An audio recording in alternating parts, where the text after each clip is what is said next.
আসসালামু আলাইকুম সুপ্রিয় শিক্ষার্থী বন্ধুরা, ইজি ম্যাথ লার্নিং এর আরেকটি অ্যানিমেটেড ভিডিও ক্লাস থেকে আপনাদের সবাইকে স্বাগতম। আশা করছি আপনারা সবাই ভালো আছেন। সুপ্রিয় শিক্ষার্থী বন্ধুরা, আজকে আমরা অনুশীলনী 16.2 এর 1 নম্বর প্রশ্নের সমাধান কৌশল জানবো, অর্থাৎ আমাদের নবম দশম শ্রেণীর গণিত মূল পাঠ্য বইয়ের অনুশীলনী 16.2 এর 1 নম্বর প্রশ্নের সমাধান কৌশলটি দেখব। তো দেখুন বন্ধুরা, 1 নম্বর প্রশ্নে আমাদের যেটা দেওয়া আছে, একটি আয়তাকার ক্ষেত্রের দৈর্ঘ্য বিস্তারের দ্বিগুণ এর ক্ষেত্রফল 512 বর্গমিটার হলে পরিসীমা নির্ণয় করো। তো বন্ধুরা, আমরা আয়তাকার একটা ক্ষেত্র যদি বিবেচনা করি, এরকম এটা একটা আয়তাকার ক্ষেত্র। তো এই যে আয়তাকার ক্ষেত্র আছে, এই আয়তাকার ক্ষেত্রের আমাদের দেখুন বলা হচ্ছে যে দৈর্ঘ্যটা বিস্তারের দ্বিগুণ, দ্যাট ইজ এই যে এটা আমাদের দৈর্ঘ্য লম্বা দিকে, এটা যদি দৈর্ঘ্য হয় তাহলে আমাদের এটা হচ্ছে বিস্তার। বিস্তার মানে হচ্ছে প্রস্থ, অর্থাৎ এখানে বলা হচ্ছে দৈর্ঘ্যটা বিস্তারের দ্বিগুণ, তার মানে এই যে দৈর্ঘ্যটা আছে, এই দৈর্ঘ্যটা আমাদের কি হচ্ছে, এই যে বিস্তার, এই বিস্তারের 2 গুণ হবে। তো বন্ধুরা, এখন আমরা বিস্তারটাকে যদি আগে ধরে নিই, দেখুন এখানে দৈর্ঘ্যটা বিস্তারের দ্বিগুণ, তার মানে দৈর্ঘ্যটা কার উপর নির্ভরশীল? বিস্তারের উপর নির্ভরশীল।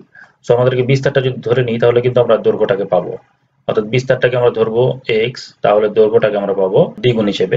তাহলে সেটা আমরা ধরে নিই, আয়তাকার ক্ষেত্রের বিস্তার, অর্থাৎ বিস্তারটাকে আমরা এই যে বিস্তারটাকে আমরা x ধরে নিলাম, x মিটার। এই এককটা আমরা কোথা থেকে ধরবো বন্ধুরা? দেখুন আমাদের যে ক্ষেত্রফলটা দেওয়া আছে সেখানে বর্গ মিটার একক বলা হয়েছে, তার মানে এখানে কিন্তু মিটার এককটা আমরা ধরে নিতে পারি যে আয়তাকার ক্ষেত্রের বিস্তার হচ্ছে x মিটার।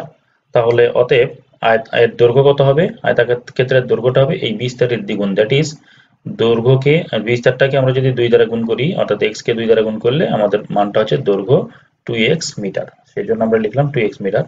তাহলে এর ক্ষেত্রফলটা কত হবে? দেখুন এর ক্ষেত্রফলটা হবে এরকম, এই যে x আর x, অর্থাৎ দৈর্ঘ্য গুণন প্রস্থ, দৈর্ঘ্য গুণন প্রস্থ করলে আমরা এইটুকু পাবো। এই অংশটুকুর ক্ষেত্রফলটা এরকম হবে।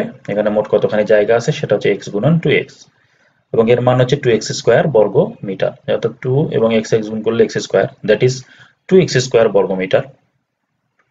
এটা হচ্ছে আয়তাকার ক্ষেত্রের ক্ষেত্রফল। এটা হচ্ছে আমরা x ধরে বিস্তারটাকে x এবং দৈর্ঘ্যটাকে 2x ধরলে আমাদের ক্ষেত্রফলটা হচ্ছে 2x স্কয়ার বর্গমিটার। কিন্তু আমাদের বইতে সেটা একটা সংখ্যার মান দেওয়া আছে, সেটা হচ্ছে কি এর ক্ষেত্রফলটা 512 বর্গমিটার হবে। তার মানে আমাদের 2x স্কয়ারটা কিন্তু 512 এর সমান। সো আমরা লিখব প্রশ্ন মতে 2x স্কয়ার ইকুয়ালস টু 512। তাহলে এই 512টাকে আমরা যদি এখান থেকে সমাধান করি, তাহলে এখানে দেখুন এই সমীকরণ সমাধান করলে আমরা x এর একটা মান পাবো, আর x এর মান পাওয়া মানে হচ্ছে আমাদের বিস্তারের মান পাওয়া। সো আমরা আগে দেখি সমাধানটা করে নিই। দেখুন 2x স্কয়ার ইকুয়ালস টু 512 আছে, আমরা এই সমীকরণের সমাধানগুলো ক্লাস 6 7 এ অনেক করে এসেছি। দেখুন 2x স্কয়ার ইকুয়ালস টু 512, আমরা যদি x স্কয়ারকে এখানে ফ্রি করতে চাই, অর্থাৎ আমাদের যেহেতু x এর মান লাগবে, ধীরে ধীরে আমাদের x কে ফ্রি করতে হবে। তাহলে 2x স্কয়ারের সঙ্গে আগে 2 আছে, 2টাকে আমরা ডান পাশে ট্রান্সফার করব। তো 2 যখন ডান পাশে ট্রান্সফার হবে তখন দেখুন 512 এর সঙ্গে এটা কি হবে? ভাগ হয়ে যাবে, কারণ বাম পাশে গুণ ছিল, গুণ থাকলে ডান পাশে আসলে ভাগ হয়। তো এখানে 512 কে 2 দ্বারা ভাগ করলে আমরা ভাগফল পাবো হচ্ছে 256, that is x square equals to আমরা পাচ্ছি 256। তো বন্ধুরা, এখন আমরা খেয়াল করব যে আমাদের কিন্তু x এর মান প্রয়োজন, অর্থাৎ এই স্কয়ারটাকে ভ্যানিশ করতে হবে, স্কয়ার রুট বা বর্গমূল করতে হবে। সো আমরা এখানে বর্গমূল করে দেব। তো বাম পাশে দেখুন যে স্কয়ার রুট করব, এবং ডান পাশের সাথেও আমরা কি করব? স্কয়ার রুট করব, অর্থাৎ দুই পাশে আমরা বর্গমূল করব। তো এখানে দেখুন স্কয়ারের সঙ্গে এখানে রুট ওভারটা ভ্যানিশ হয়ে যাবে, এই যে ভ্যানিশ হয়ে গেলে এখানে শুধু x থাকবে, ইকুয়ালস টু আমরা জানি 256 এর বর্গমূল করলে আমরা এখানে কত পাবো? 16।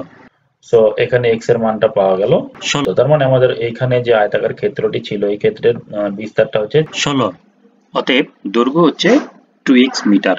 তো বন্ধুরা, এখানে আমরা x এর জায়গাতে x এর ভ্যালুটা বসিয়ে দেবো। x এর ভ্যালুটা হচ্ছে আমরা জানি 16, সো এখানে আমরা হচ্ছে 2 × 16 মিটার, দ্যাট ইজ 32 মিটার, অর্থাৎ দৈর্ঘ্য 32 মিটার।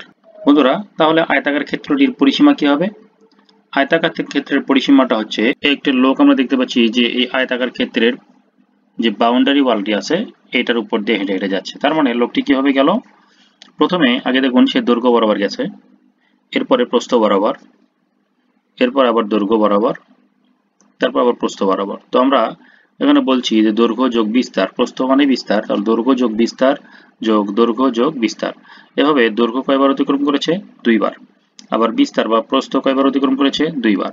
সো এটা আমরা লিখতে পারি 2 × দৈর্ঘ্য প্লাস 2 × বিস্তার, দ্যাট ইজ এখান থেকে যদি আমরা 2 কমন নিই তাহলে হবে 2 × দৈর্ঘ্য যোগ বিস্তার। তাহলে বন্ধুরা, এই পরিসীমাটি কিন্তু হচ্ছে 2 × দৈর্ঘ্য প্লাস বিস্তার। সো এখানে আমরা এই পরিসীমার সূত্রটা এটা অ্যাপ্লাই করব যে 2 ইন্টু দৈর্ঘ্যর মানটা আমরা পেয়েছি 32 এবং বিস্তারের মানটা আমরা পেয়েছি 16। সো এখানে আমরা প্লাস দিয়ে 16 লিখব মিটার। এখন এখানে আমরা 32 এবং 16 এই দুটাকে আমরা যদি যোগ করি তাহলে আমরা ভ্যালু পাবো 48, তার সঙ্গে এই 2টা আমরা কি করব, গুণ করে দেব। তাহলে 48 এবং 2 কে গুণ করলে আমরা পাবো টোটাল 96, ধর 96 মিটার।